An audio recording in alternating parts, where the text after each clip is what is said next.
is a film dealing with the supernatural. Parental discretion is advised.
Welcome to our Steel special. This movie is awful, terrible. I've never seen it before today. Oh, listen. You know what surprises me most about Steel is all the beheadings. And this was such a violent film. I can't believe it. Yeah. Also, I was wondering. What? I was also wondering what Patrick Stewart was doing in this movie. Yeah. Yeah. There's a little girl. Is it Shaq's daughter? I mean, yeah. I guess. It's really crazy because this is supposed to be the same universe as Batman and Robin, so I don't know how to make sense of this. Yeah, it's really weird. But she's white. Logan. Did he bang a white woman? Alright, this bit's dead. Yeah. We're talking about Logan. Yeah. We aren't talking about Annabeth Gish. That's later. I can't wait to hear all the people who turned this off in the first 2 minutes. Fuck this. Yeah. Fuck this shit, I'm out. No, we saw Logan, and it's fucking tremendous, incredible. It's a fantastic movie. So good. Yeah, and it feels like we're treading water or going over a territory that's already been rooted. Well, there's a reason for that. Yeah. No, just don't explain it. Just don't explain it, please. I feel terrible enough as it is. I mean, I already shame. Yeah, everybody knows. Everybody who follows us, at least, knows that technical issues happened. Yeah, so we were very angry. Yeah. I listen to shows now that have been running for 8 years that still lose episodes. Yeah, it happens. Like, until the internet's perfect, like, right. Sucks. Or until recording software isn't shit. Yep. So yeah, lot to digest with this movie because it seemed like everything worked. And when I say everything, it's lots of stuff. This movie's packed with lots of goodies. It is from start to end an emotional journey. Yeah, this was. I think every few minutes you were getting punched in the stomach until the film was basically. I mean, especially the ending. The final shot is just. Ugh. Yeah, it really wrenches. Devastating. Yeah, wrenches the water right out of you, and it has one scene that kind of gives you peace, maybe two. I'd say the hotel room and the dining scene, but everything else is just punishment in the best possible way. Yeah, this movie is about pain. And you get it in heaps and doses. They're talking about pain within the opening. Mm-hmm. Yeah, it definitely starts in a way that prepares you for what is coming. Like, it's I would say like a palate cleanser for real life. You're getting an idea of what's going to be, what this movie's going to do, and it's not going to pull any punches with you. It's really just going to go balls to the wall with the violence and with the gratuity of that violence. I mean, this ain't Deadpool. This is better than Deadpool. Yeah. Well, it's a different movie than Deadpool. We covered this yesterday, much later in the episode. We'll get it done now. Deadpool has to be a certain way, or it's not Deadpool. But I'm very glad Deadpool happened because we wouldn't have gotten this. If Absolutely. Deadpool wasn't a raging success, the confidence in an R-rated, free from studio shackles Wolverine movie would never have happened. Right, or at least not at this point in time. Like 20 years from now, maybe after superhero movies are over eventually, then that would be so far in the future. Like, this happening now only happens because of Deadpool. Because it's not because of the rated R cut of the Wolverine that this happened. It's 100% Deadpool. And even the rated R cut of the Wolverine is so fucking sanitized. Mm-hmm. They're like, look, it's R-rated. I'm like, you just added blood. Right. It's not even real blood. It's CG blood. That's like, I saw, everyone just, I saw Max Payne in theaters. So did I. And on DVD, because I actually, kind of like that movie. Wake me up! No, that didn't happen in that movie. That didn't happen at all. Actually, Max Payne had pretty good music. Oh, yeah. It's, I saw the DVD release, and they're like, oh, it's the uncut version. I'm like, cool. And literally all they did was change the color of, like in the theatrical cut, it's just everyone's gets hits and just dust flies out of them. And all they did was change that to red mist. I'm like, you lazy fuckers. Use the color correction tool. Yeah, that's all you did. Motherfucker. Literally the only thing you guys did. They used the paint can. God And that's damn like it. basically what watching the Wolverine rated R cut was like. It was like, yeah, this is like, I mean, there's a whole different. I think the ninja fight sequence is like the only thing that's drastically different. Yeah, that's the real addition to the movie. Otherwise, it's a lot of just the same stuff. I think he says "fuck" more than once in that cut. That's about it. And I think there's a gratuitous scene at the end where I think Yukio rams a forklift into somebody. Yeah, and you do. Yukio? No, Huh? No, the girl. Yeah. Katana. Yeah. Wait, what's her name? I thought it was Yukio. It's. Yuki. Oh, That's what I said, not Yu-Gi-Oh. Yeah. It sounded like you said Yu-Gi-Oh. I'm Okay. chewing on cheese bread. Hunter, you're fired. You are fired. Mostly Yeah, because of alright, my okay. hatred of anime, but Well, he can't be No. fired. He has to duel first. God damn it. God fucking damn it. No, but you do get to see more of the surgery when he has his heart, when he has to take that thing out of his heart. You do see more of that. So that's the thing. But we're not talking about the Wolverine. The Wolverine podcast will happen eventually. But Yeah. let's talk about Logan. Right out of the get-go, fuck is used. Yeah. Yeah, Logan's first word in the movie is fuck. Or it's like It's like he's mumble. He's coming fuck. out of a stupor.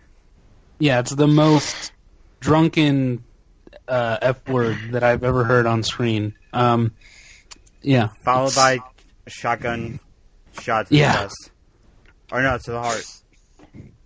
Yeah, he takes a chest full of shotgun shells, and then after getting his ass handed to him for about 15 seconds, Wolverine goes full grizzly bear on these poor gangsters. One loses an arm, another one gets claws in the face. One, he just knuckle stabs him 10 times and kicks him over. I mean, he makes the bear hunters from the Wolverine look like nothing. Mm-hmm. Oh, that's right. He Yeah. barely touches those guys, and he straight up murders all 5 of these dudes. Yeah. Just takes them all out. And then drives away and leaves them there in the dirt. Yeah.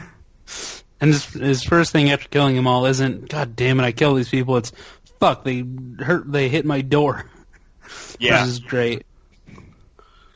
I do love that he goes outside and he's like, look, you're gonna strip the bolts on the hubcap. Stop it. Right. God damn it. It's so He's good. just not. He's not interested in dealing with them at all. He's like, just go away. Right. And then from right there, I think we go right to. Well, no, he drives around for a bit before we get to anything, and then we get to the water cooler and Caliban. Portrayed so finely by Stephen Merchant. Caliban, yeah, played by the unlikely Stephen Merchant from that guy from who created the fucking Office is in a dramatic role, and he's really good at it. Or really? Yeah, there's that, but less people are familiar with Portal 2 than they are with The Office. I had no clue that he was even in Portal. So he was. Yeah. He's the dumb villain robot in Portal 2. Yeah. Interesting. And in this movie is actually surprisingly He's excellent. He's excellent. Yeah. For a C tier character, he's incredible. Yeah, and we kind of brought this up last night. He really solidifies this trio of these old men who are just angry and can't do what they used to do anymore, and they're just all hurt and broken in their own way, and they're just trying to survive each other and sort of make it out of this somehow. And it makes the movie bleak very early on. So you really, again, you keep on getting more reminders of how dark this thing is going to go and how real it's going to be. Oh, we missed something. Yeah. But yeah, what was that? I think did the funeral bit, was that before or after this? It was after, because this is when he initially runs into the nurse. Yeah. Gabriela Lopez. Yeah. Yeah. I don't. Who we didn't really talk about too much last night. She's kind of. Yeah. I mean, her presence is kind of what moves everything forward, because she's the one who initially approaches him, and he's like, "Get the fuck away from me." Yeah, and she's the reason that Boyd Holbrook comes into the picture. Wolverine. Yeah. Boyd Holbrook. Okay. Let's talk about him. Let's talk about his faux Tom Hardy acting that he was doing. Yeah. He did. It's very... totally channeling Tom Hardy from Lawless. Yeah, it's very Hardy-esque, which is its own acting style. I've decided it is. Yeah, Hunter said that he was speaking in his accent for like a week. I've been doing that all week at work. Yeah. Same. I've been saying little lines to myself just because he's memorable. But he doesn't distract from the main story, which is really Logan. He is the focus of this movie, which is why it's hard to say the villains in this movie are weak, because we're focusing on Logan, and he's the one we want to learn more about. And the villain of this movie is not even. I mean, it's not even X-24. The villain of this movie is Death. Right. You just have these three side villains. villains. Is mortality. That's the conflict here. The conflict is Logan dealing with his life. That's the conflict of this movie. It's that Transigen and Pierce and X-24 are all sort of, are products of the shit world that this movie inhabits. Well, exactly. Pierce gives Wolverine the card that says Alkali Transigen, and he goes, fuck. And he's like, fuck. Yeah, I missed the Alkali part. I just saw a Transigen thing. I didn't get it till the second time around, and that's why he's hesitant to help, because he's like, oh fuck, this still exists. Yeah. Man, something like Alkali shouldn't exist. If you have a failure that catastrophic. Mm-hmm. What happened to Logan? Yeah. Well, Logan's not, but everything that happened during his escape could be considered a failure. Yeah, no, that definitely was a failure. Yeah. But yeah, Pierce is great. He's a classic shitbag. Who feigns friendliness and charisma to kind of get Logan to pony up the location of this woman. Yeah, and I think I also said this last night, he's just a dude. He's not he doesn't have an evil plan or something. He's a goon. That's exactly what he is. He is a dude following orders. And I think the Reavers, they're just all just mercs. Yeah. And even Dr. Rice at one point says, the Reavers suck. He's like, they're not ideal, they're gruesome and horrible and whatever. Yeah. They showed up actually a few months ago when they were in the Old Man Logan comic. Yeah. And then that one line that Pierce drops where he says, "We found some cut-up cholos the other day," and says someone looks like they either Freddy Krueger got to him or a tiger did, and considering one's a fictional character and one of them is extinct. Yeah. He has all these little moments that are really good. And this, Like, and at first he thinks that Wolverine is junkie because he's picking up meds for someone, Yes. Yeah. or Yeah. he's picking up meds for Xavier. Yeah. Which we'll get to momentarily. But that line about the tiger is one of many hints that the world in this movie is so fucked. Yeah, because Oh, yeah. there's a scene. Fucked beyond repair. There's a little montage of Logan's buddies who's like his week, and you see someone in the back just talking. Then there's USA, USA, USA, Yeah. and You see all these little things. and you see a wall. Mm-hmm. Like, Well, you see allusions to a wall, and you definitely see like people being deported, and while those guys are chanting USA, and there's all kinds of just like societal disarray and society breaking down. I mean, I don't know if the girl who I think is definitely Grace Helbig. I don't know if her showing her tits is something that doesn't happen now, but I'll just blame it on societal decay because why not? Wait, Um, first bits of nudity in a Marvel film, I think. That girl, when I first saw her, and even on the second viewing, I was like, "Is that Grace Helbig?" it's not. It totally looked like her though. But the only thing that, the only thing that makes if me you say wished it not. was, it wasn't. I mean, yeah, because here's the thing: the internet would explode if that was actually Grace Helbig. Let's find out. It's probably not. Probably she would probably like to hear that though. She could probably make a lot of money pretending to be Grace Helbig. Nope, the actress' name is Lauren Ross. What's her name on IMDb? Because I'm always fascinated by what they put. Oh, god damn it! Yeah. I wanted something funnier. I wanted like Boob girl. Tits in the limo girl. Tits That in would the be- girl. Me and Annie, we sure just annihilated any chance of us having female fans. Yeah. Sorry. Hey. We were not objectifying her. No, I'm We were Nope. pointing out. No, it totally happened. She doesn't have a character name. She's Boob Girl. Right. Yeah. Just like if She it has- was a guy, he'd be Dick Man. All right. So, I mean, yeah. so the dude who looks like a lizard at Eden, his IMDb name is Lizard Boy.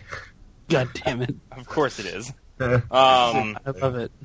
So yeah, and we get to after Pierce shows up, we finally get to see one of the most heartbreaking sequences in the movie, which is our first shot of Professor Xavier, who has now been reduced to a doddering, babbling, senile, demented, just Fuck you, broken Logan. up old man. Yeah, who first interaction with Logan is to tell him to fuck off. Yeah. Yeah. No, it's actually What does he the say man. when he bumps into his wheelchair? He's like, "Make way, fella." He says, "Make Yeah. way." Because he's He yeah, says it's at pretty first, great. "You're the man who makes me go to sleep." Yeah. Oh yeah. Oh, Yeah, that's sad too. In between the radio broadcast that he's repeating, which is still Rambling off radio broadcast because Yeah, he's just picking I up actually. out of control telepathy. yeah. And It's then so great. There's the seizure that affects Wolverine or Logan and Caliban. Yeah.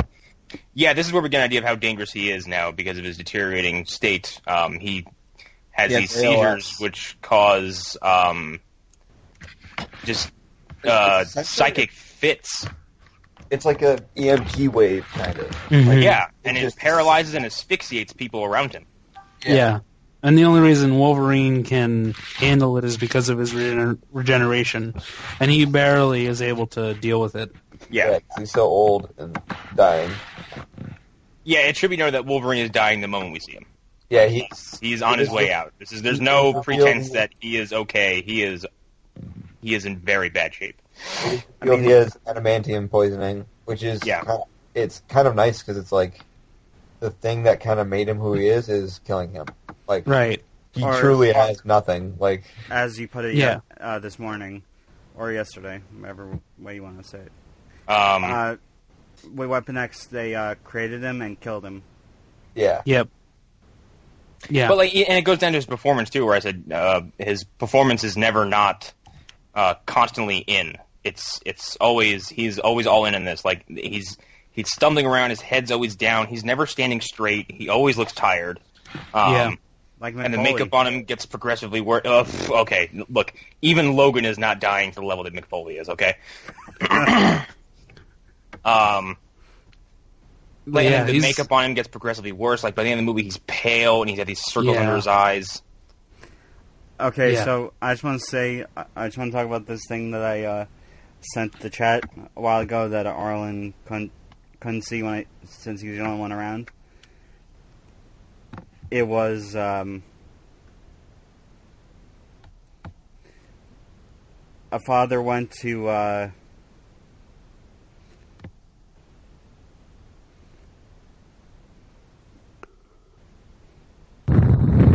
this man was on his way to bring his sick daughter some comic books, and he was savagely beaten and robbed.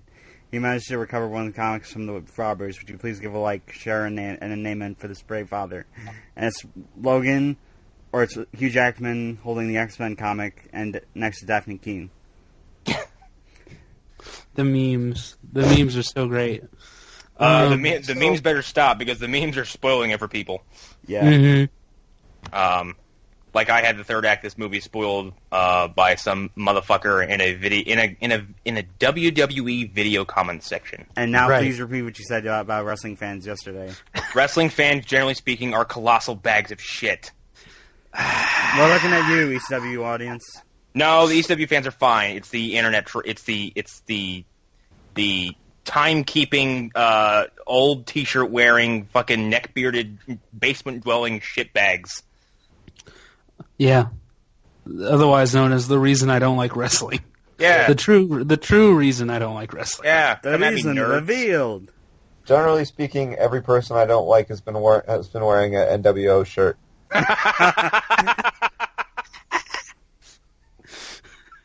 God damn it.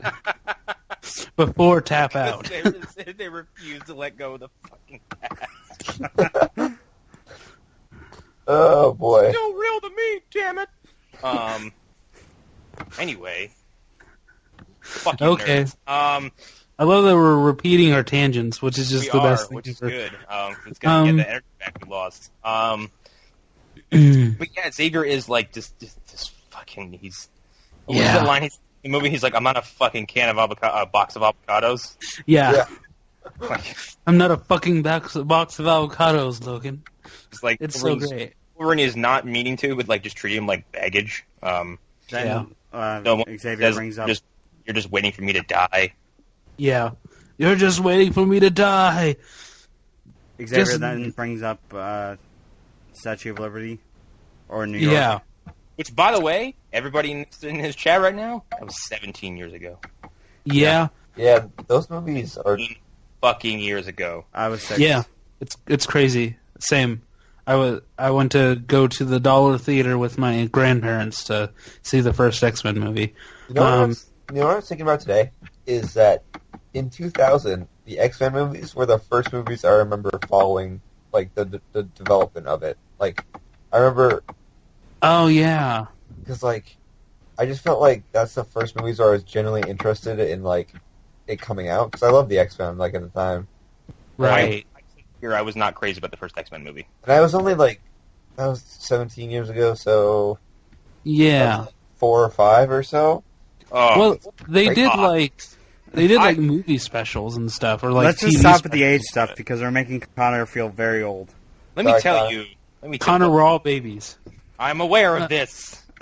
Muppet babies. No, that's us. 2000, I was in 7th grade. Oh Jesus. Yeah, I was a teenager. Yeah, I'm Kermit. Alan is Gonzo. Yeah. Hunter, you're Fozzie Bear. Oh, so I need striped socks, wear a nanny. Fuck you guys. Yeah. And Chris isn't in the picture. Yeah. Hey. Yeah. But yeah, no, I know what you mean, Hunter. Like, I remember following the production of this one on TV. This one and Planet of the Apes. I remember watching. Oh my the god! Don't even get me started on Planet of the Apes. Let's not. We'll be here all night. I'm glad we don't have to do a movie special about that one. Me too. Yeah, fuck that movie. But yeah, the 17 years thing, it tripped me out too. Because I keep on forgetting how old these movies are. But here we also get a glimpse of, like, Xavier says he's talking to people, and Logan's like, whatever, you're not talking to anybody. He hasn't talked to anybody in years. Right. I think Caliban brings it up, doesn't he? He's like, he says he's been talking to someone, and he's like, no, he hasn't. He hasn't talked to anybody in years. His powers are unreliable. Yeah. It's which at surface value, you're like, yeah, look at him. He's fucking barely functional. Like he's constantly drugged up and shoved into a hospital bed in a fucking rusted out water tower that's on its side. Mm-hmm. But yeah, it's they really do a good job of like I said earlier. These are three old dudes who are not in their best conditions, and they're all suffering to some degree. Like Logan, our Caliban does like a test on Logan to see if his eyes still work, and he tells him that this pill of ibuprofen is the pills that he needed for Charles, and Logan can't even tell. And I didn't notice it the first time I saw it, but if you're looking for it, you can see that the bottle definitely says ibuprofen on it. Oh, so shit. it just, yeah. So it's like, oh, okay, yeah. Logan has problems. He needs those glasses that he buys. I love when he smashes Caliban's mug and he's just like, that was my favorite mug. Yeah. there are little jokes in this, and they're all hitters. Especially with I feel like this movie especially, like Patrick Stewart and Hugh Jackman's chemistry is just like is so good. Like, yeah. Like, but at the same time, you could really feel like they're sick of each other. Like, yeah. Oh yeah. They're like an old married couple, totally. Yeah. Yeah. And then right after this, we get I'm lapsing because I don't know for some reason. Wolverine agrees to basically chaperone this nurse and our introduction to Daphne Keane. Yeah. The real star of the movie. Who is a 12-year-old force of fucking nature. Yeah. With eyeballs that could literally cut you in half if she tried hard enough. She has, like, anime eyeballs. She's so expressive. An animalistic stare and intensity that I was not ready for. Yeah. And for some reason, James Mangold was like, you ever going to throw a 12-year-old a bunch of human beings? Why not? Yeah. Yeah, we're going to go younger than any other X-23. Put her on those wires. We're going to fucking throw her around. Yeah. We're going to have her jump off people's backs. We're going to stop right short of doing a fastball special, which, come on. come on. Why didn't we get that? I mean, that's... Like, I have 4 problems with this movie, and they're all really small. I didn't even think about that. Do you guys realize that the only time we got a fastball special was in the fucking... Don't say it. Don't say it. In X-Men 3. That's when we got it. I was going to say the Danger Room. Yeah. Oh, yeah, we did get it. Oh, well, no, that's X-Men 3. Yeah, that's what I mean. I was doing Connor a favor and wasn't going to say the title of the... X-Men 3, okay. It's not going to get a court case like some other movies that we've considered, but it's not as bad. An autopsy on X-Men 3. Yeah, just picking it apart. Price. But it's not as bad as a lot of people like to say it is, especially when Origins exists, and Origins is just. And Origins is a big pile of stupid. Oh yeah, which is something I forgot to mention already. Is that there was the Adamantium Bullet returns this movie. And this movie is, when I said everything works, I mean everything. This movie made a stupid plot device from X-Men Origins Wolverine look useful. Yeah, and it picks up on so many little threads that are scattered throughout the movie. Like we said, the Statue of Liberty thing, that's a reference back to the very first X-Men movie. The sword from Yukio, the adamantium bullet, Alkali, Transgen, fuck. Like, even the electric kid in this movie, his dad is supposed to be one of the hobbits who's in Origins. Oh, damn it. Yeah, that's supposed to be his clone dad. Yeah, I can't remember. Yeah, exactly. I remember someone mentioning that. Yeah, like, all little tiny references, but it's like, he's there because that character was in a previous movie. And I said yesterday, it's like, it works in like a soft reboot way, where the Mad Max movies kind of, like, the previous movie happened, but you don't really know when, and, you know, maybe they did, maybe they didn't. Yeah, it's a lot like Mad Max or an Evil Dead sequel. Yes, and especially now the X-Men timeline is so flexible, you can easily just hand wave certain things away. Yeah. And they just ignore stuff that doesn't work for you, and it definitely helps in the movie. For all we know, this could have taken place in the non-Retcon feature, or the non-Retcon universe that was negated in Days of Future Past. Yeah, we have no idea what happened and what didn't, which I like. And it's not the end; it's a probable end. It's a likely scenario. I said this yesterday, and I'll say it again. Even when I was watching it, they say the date in the movie that it's, or the year that it's 2029.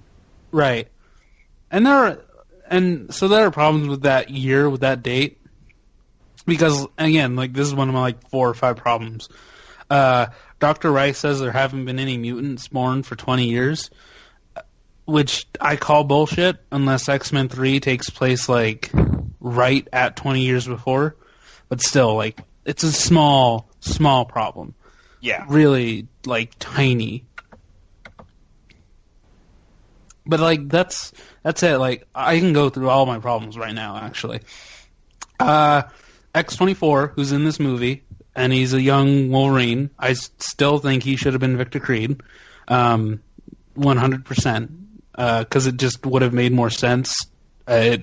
It's another callback to the first movie. Our first introduction to this world outside of Hugh Jackman is Sabretooth standing out in front of that truck and fighting Wolverine.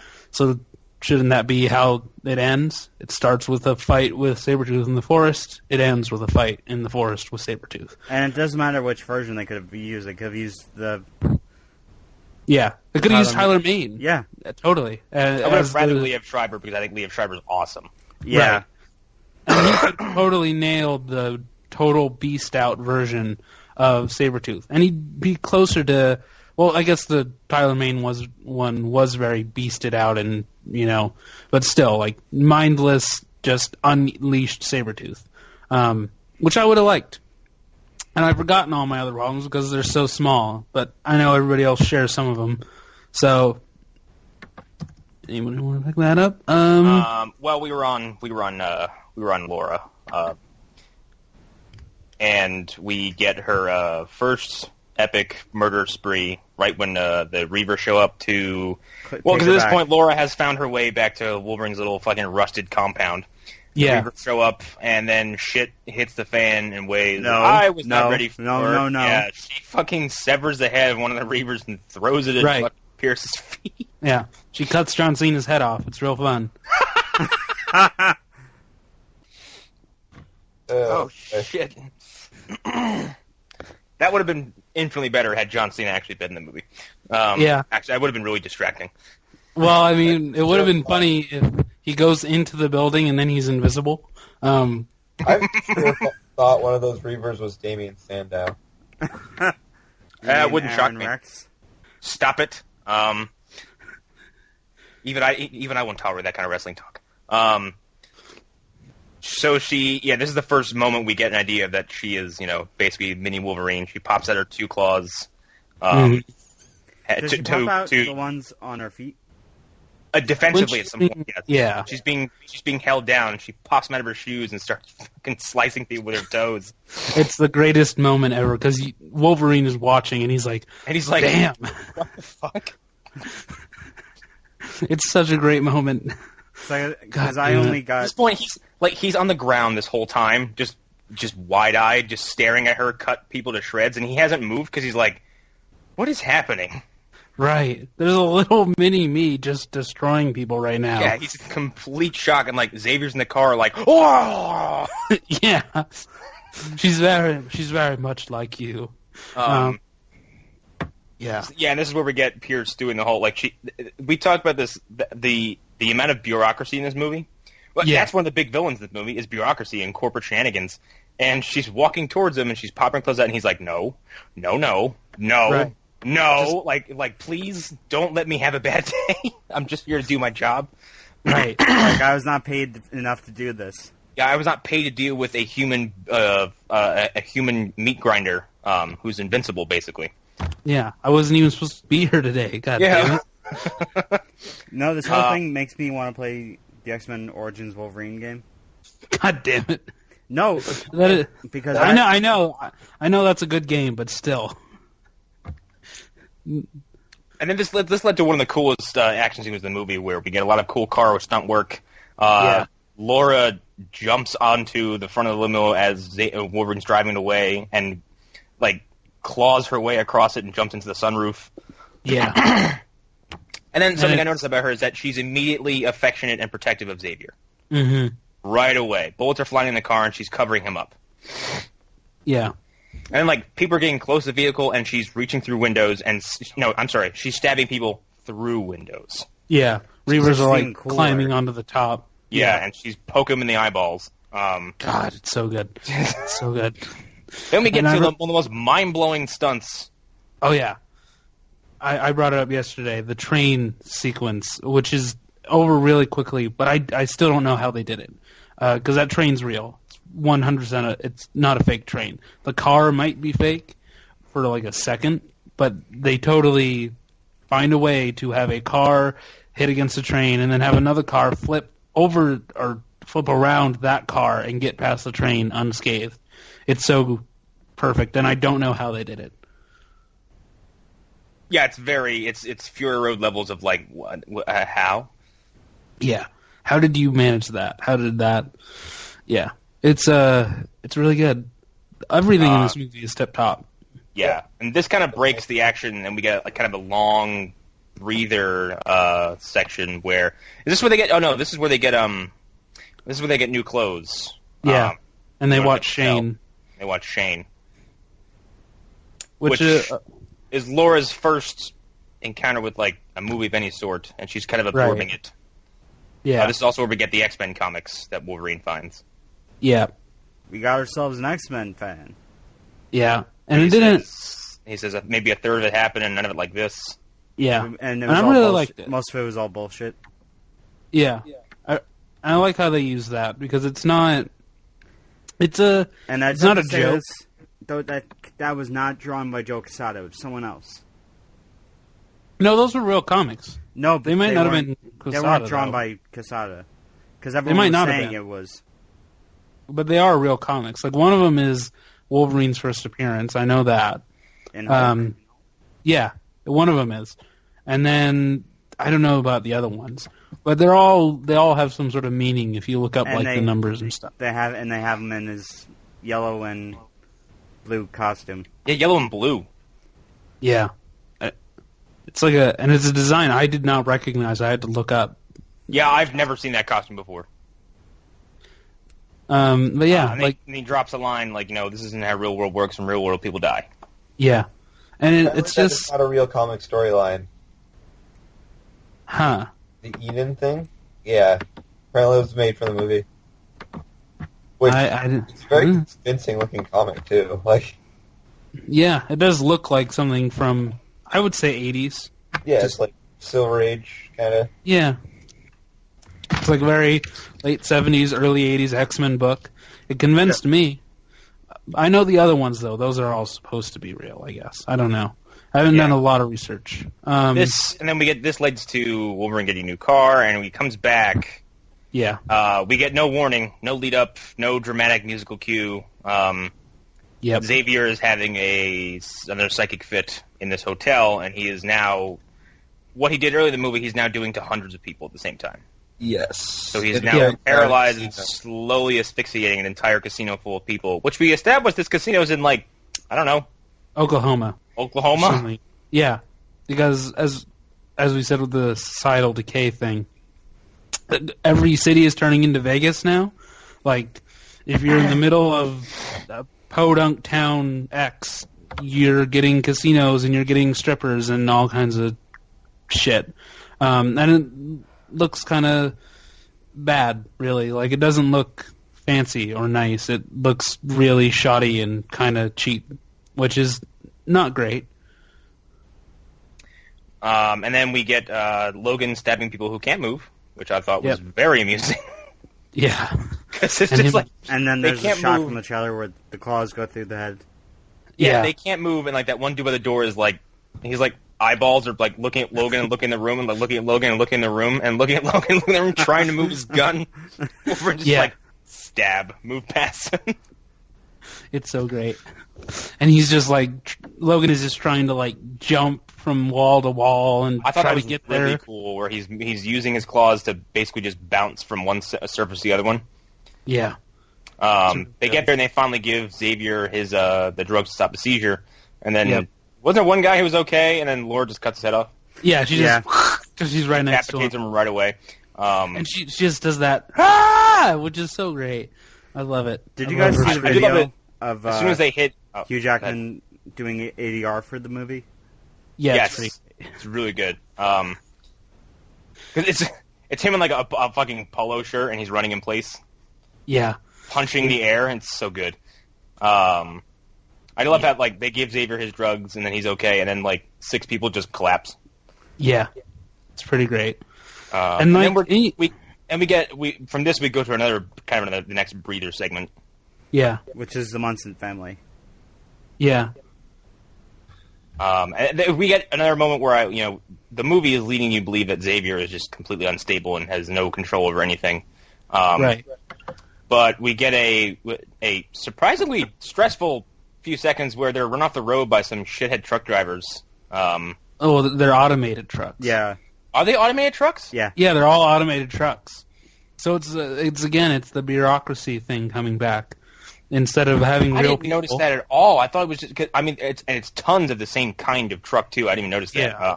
How'd you know they're all big, corn oil, like these big cargo rigs. Full of corn oil, just straight corn oil, which we'll talk about in a little bit. And they get run off the road, and the Munson family car gets run off the road, and they lose all their horses, and Xavier convinces Logan to stop and help them, and Xavier, in the very rare moment of tranquility in the movie, successfully uses his telepathy to calm the horses and bring them back to the truck, which I thought was beautiful. Yeah, and it's really well done. Yeah, because it seems like like Logan, he's being kind of taken out of his own head, and he's being put in a situation where he can finally feel calm and not so stressed. Because I think he says right before that, he's like, you're in a car with a young mutant. He's like, do you have any idea how special this is? Yeah. And Logan's like, don't care. Yeah, I love his reaction. Oh yeah, I noticed it. Yeah, that's cool. Cool story, Xavier. Take your pill. He's just. Oh, I love that. He's has like, no show patience. me. Yeah. Yeah, there are jokes in this movie. They're just they're few and far in between, but they're not. They're not MCU. That man is playing Galaga. Right. It's all stuff that makes sense within the story. It's very natural comedy. Right. And just I can never not laugh when Patrick Stewart says "fuck you," just because. All my life, he's been Captain Picard. Patrick Stewart, yeah. Sir Patrick Stewart. He doesn't curse. Like, in Green Room, when he curses, I didn't know what to do with myself. He just discovered pizza 4 years ago. He never had it in his life. And then he had it, he's like, this is tremendous. I'm like, that man is adorable. Yep. And I think he just got his first dog, too. Yeah. Oh, God. Yeah, that Instagram video of him singing it to sleep. It's pretty great. Hunter, are you alive or you fall asleep yet? I'm still awake. I'm struggling. Sorry. You know what to do, Hunter. You know what to do. Put some ice on your dick. I think the first time we verbalized that in the show. Yeah. Maybe. That is an inside reference. Yeah, Hunter, you hear that? That's a cup full of ice. God damn it.